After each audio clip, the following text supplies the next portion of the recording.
जय श्री राम, जय हनुमान। आपके अपने YouTube चैनल जय मां कंजक में आपका बहुत बहुत स्वागत है।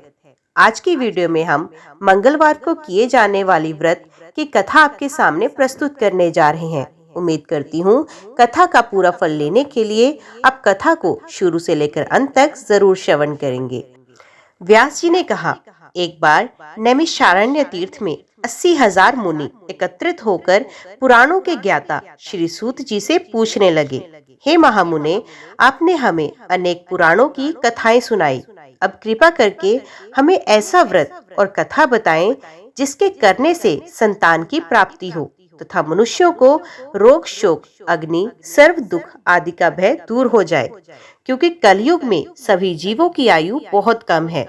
फिर इस पर उन्हें रोग चिंता के कष्ट लगे रहेंगे, तो फिर वे श्री हरि के चरणों में अपना ध्यान कैसे लगा सकते हैं। श्री सूत जी बोले, हे मुनियों, आपने लोक कल्याण के लिए बहुत ही उत्तम बात पूछी है। एक बार युधिष्ठिर ने भगवान श्री कृष्ण से लोक कल्याण के लिए यही प्रश्न किया। भगवान कृष्ण और युधिष्ठिर का संवाद तुम्हारे सामने कहता हूँ, ध्यान देकर सुनिए। एक समय पांडवों की सभा में श्री कृष्ण जी बैठे हुए थे। तब युधिष्ठिर ने भगवान श्री कृष्ण से प्रश्न किया, हे प्रभु, हे नंद गोपाल गोविंद, आपने मेरे लिए अनेकों कथाएं सुनाई हैं। आज आप कृपा करके ऐसा व्रत या कथा सुनाएं जिसके करने से मनुष्य के रोग चिंता का भय समाप्त हो और उसको पुत्र की प्राप्ति हो। हे प्रभु, बिना पुत्र के जीवन व्यर्थ है। पुत्र के बिना मनुष्य नरकगामी होता है। पुत्र के बिना मनुष्य पितृ ऋण से छुटकारा नहीं पा सकता और ना ही उसका पुनग नामक नरक में उद्धार होता है। अतः पुत्रदायक व्रत बतलाएं। श्री कृष्ण भगवान बोले, हे राजन, मैं एक प्राचीन इतिहास सुनाता हूँ, आप उसे ध्यान पूर्वक सुनिए। कुंडलपुर नामक एक नगर था। उसमें नंदा नामक एक ब्राह्मण रहता था। भगवान की कृपा से उसके पास सब कुछ था, फिर भी वे दुखी था। इसका कारण ये था कि ब्राह्मण की स्त्री सुनंदा के कोई संतान नहीं थी। सुनंदा पतिव्रता थी, भक्ति पूर्वक श्री हनुमान जी की आराधना करती थी। मंगलवार के दिन व्रत करके अंत में भोजन बनाकर हनुमान जी का भोग लगाने के बाद स्वयं भोजन करती थी। एक बार मंगलवार के दिन ब्राह्मणी गृह कार्य की अधिकता के कारण हनुमान जी को भोग ना लगा सकी, तो इस पर उसे बहुत दुख हुआ। उसने कुछ भी नहीं खाया और अपने मन में प्रण किया कि अब तो अगले मंगलवार को ही भगवान हनुमान जी का भोग लगाकर अन्न जल ग्रहण करूंगी। ब्राह्मणी सुनंदा प्रतिदिन भोजन कर बनाती, श्रद्धा पूर्वक पति को खिलाती, परंतु स्वयं भोजन नहीं खाती और मन ही मन श्री हनुमान जी की आराधना करती। इस प्रकार 6 दिन गुजर गए और ब्राह्मणी सुनंदा अपने निश्चय के अनुसार भूखी प्यासी निराहार रही। अगले मंगलवार को ब्राह्मणी सुनंदा प्रातः काल ही बेहोश होकर गिर पड़ी। ब्राह्मणी सुनंदा की इस असीम भक्ति के प्रभाव से श्री हनुमान जी बहुत प्रसन्न हुए और प्रकट होकर बोले, सुनंदा, मैं तेरी भक्ति से बहुत प्रसन्न हूँ, तू उठ और वर मांग। सुनंदा अपने आराध्य देव श्री हनुमान जी को देखकर आनंद की अधिकता से विह्वल हो श्री हनुमान जी के चरणों में गिरकर बोली, हे प्रभु, मेरी कोई संतान नहीं, कृपा करके मुझे संतान प्राप्ति का आशीर्वाद दे, आपकी बड़ी कृपा होगी। श्री महावीर जी बोले, तेरी इच्छा पूर्ण हो, तेरे एक कन्या पैदा होगी, उसके अष्टांग प्रतिदिन सोना दिया करेंगे। इस प्रकार कहकर श्री महावीर जी अंतर ध्यान हो गए। ब्राह्मणी सुनंदा बहुत हर्षित हुई और सभी समाचार अपने पति से कहा। ब्राह्मण देव कन्या का वरदान सुनकर कुछ दुखी हुए, परंतु सोना मिलने की बात सुनी तो प्रसन्न हुए। विचार किया कि ऐसी कन्या के साथ मेरी निर्धनता भी समाप्त हो जाएगी। श्री हनुमान जी की कृपा से वे ब्राह्मणी गर्भवती हुई और 10वें महीने में उसे बहुत ही सुंदर पुत्री प्राप्त हुई। ये बच्ची अपने पिता के घर में ठीक उसी तरह बढ़ने लगी जिस प्रकार शुक्ल पक्ष का चंद्रमा बढ़ता है। 10वें दिन ब्राह्मण ने उस बालिका का नामकरण संस्कार किया। उसके कुल पुरोहित ने उस बालिका का नाम रत्नावली रखा, क्योंकि ये कन्या सोना प्रदान किया करती थी। इस कन्या ने पूर्व जन्म में बड़े ही विधान से मंगल देव का व्रत किया था।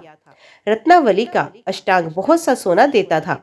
उस सोने से नंदा ब्राह्मण बहुत ही धनवान हो गया। अब ब्राह्मणी भी बहुत अभिमान करने लगी। समय बीतता गया। अब रत्नावली 10 वर्ष की हो गई। एक दिन जब नंदा ब्राह्मण प्रसन्नचित्त था, तब सुनंदा ने अपने पति से कहा, मेरी पुत्री रत्नावली विवाह के योग्य हो गई, अतः आप कोई सुंदर तथा योग्य वर देखकर उसका विवाह कर दें। ये सुनकर ब्राह्मण बोला, अभी तो रत्नावली बहुत छोटी है। तब ब्राह्मणी बोली, शास्त्रों की आज्ञा है, कन्या 8वें वर्ष में गौरी, 9 वर्ष में राहिणी, 10वें वर्ष में कन्या, इसके पश्चात रजस्वला हो जाती है। गौरी के दान से पाताल लोक की प्राप्ति होती है, राहिणी के दान से वैकुंठ लोक की, कन्या के दान से इंद्रलोक के सुखों की प्राप्ति होती है। अगर हे पतिदेव रजस्वला का दान किया जाता है तो घोर नरक की प्राप्ति होती है। इस पर ब्राह्मण बोला, अभी तो रत्नावली मात्र 10 ही वर्ष की है और मैंने तो 16-16 साल की कन्याओं के विवाह कराए हैं, अभी जल्दी क्या है। तभी ब्राह्मणी सुनंदा बोली, आपको तो लोभ अधिक हो गया है लगता है। शास्त्रों में कहा गया है, माता पिता और बड़ा भाई रजस्वला कन्या को देखते हैं तो वे अवश्य ही नरकगामी होते हैं। तब ब्राह्मण बोला, अच्छी बात है, कल मैं अवश्य ही योग्य वर की तलाश में अपना दूत भेजूंगा। दूसरे दिन ब्राह्मण ने अपने दूत को बुलाया और आज्ञा दी कि जैसी सुंदर मेरी कन्या है वैसा ही सुंदर वर उसके लिए तलाश करो। दूत अपने स्वामी की आज्ञा पाकर निकल पड़ा। पंपई नगर में उसने एक सुंदर लड़के को देखा। ये बालक एक ब्राह्मण परिवार का बहुत गुणवान पुत्र था। इसका नाम सोमेश्वर था। दूत ने इस सुंदर व गुणवान ब्राह्मण पुत्र के बारे में अपने स्वामी को पूर्ण विवरण दिया। ब्राह्मण नंदा को भी सोमेश्वर अच्छा लगा और फिर शुभ मुहूर्त में विधि पूर्वक कन्यादान करके ब्राह्मण ब्राह्मणी संतुष्ट हुए।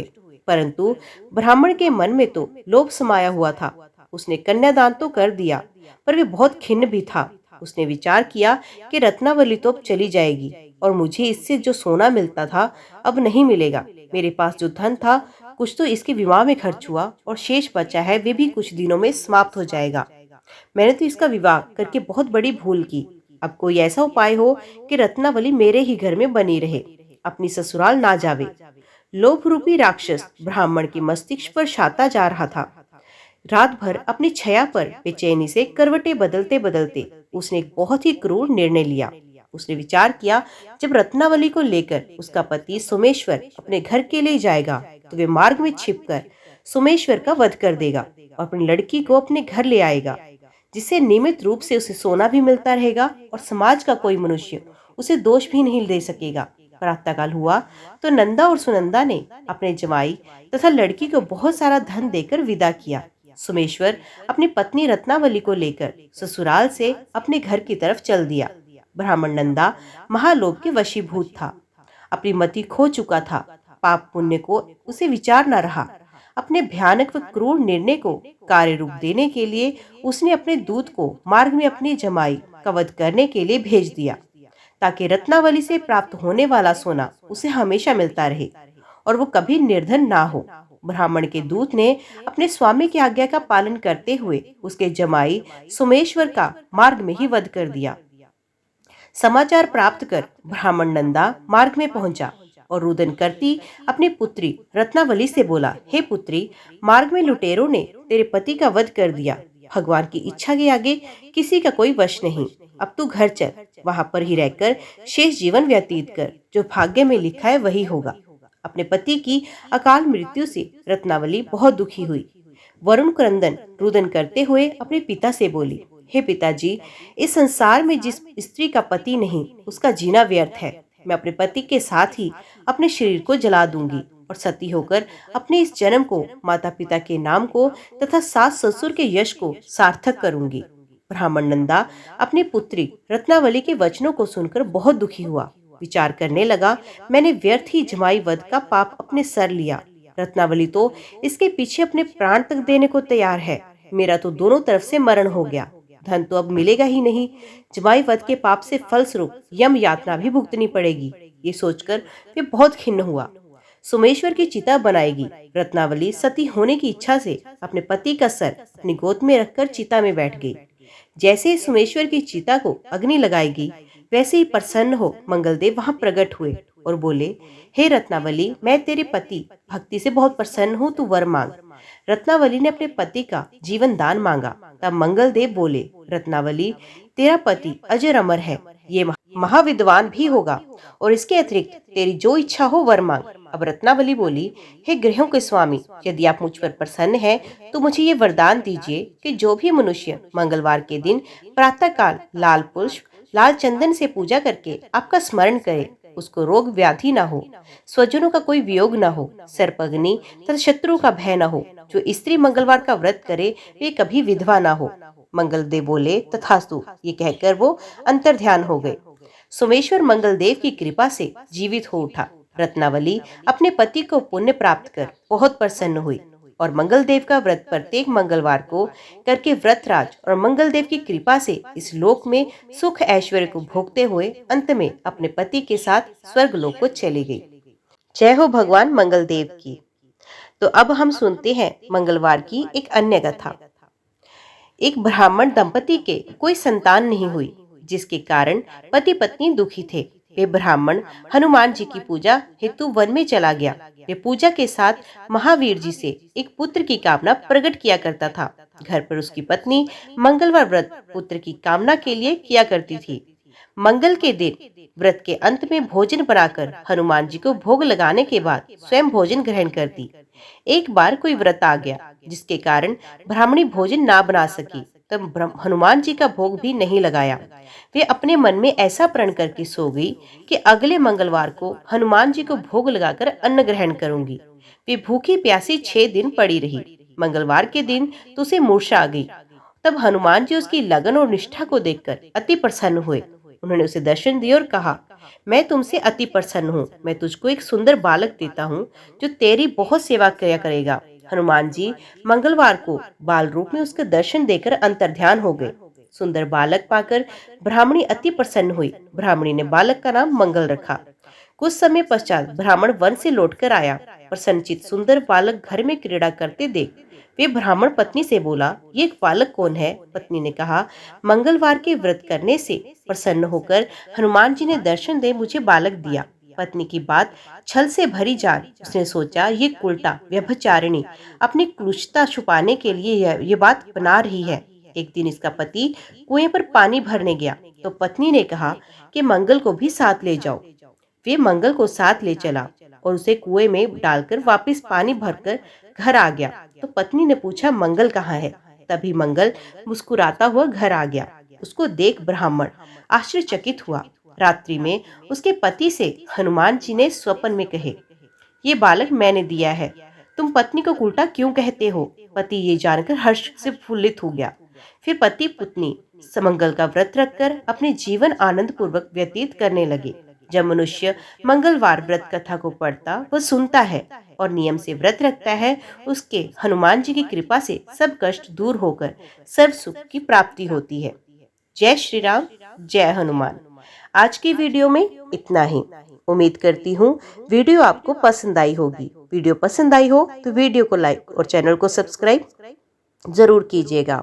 जय श्री राम, जय हनुमान लिखकर कमेंट बॉक्स में अपनी हाजिरी लगवाना ना भूलिएगा। तो मिलते हैं अगली कथा के साथ। तब तक के लिए देखते व सुनते रहिए। जय मां कंजक, जय माता दी।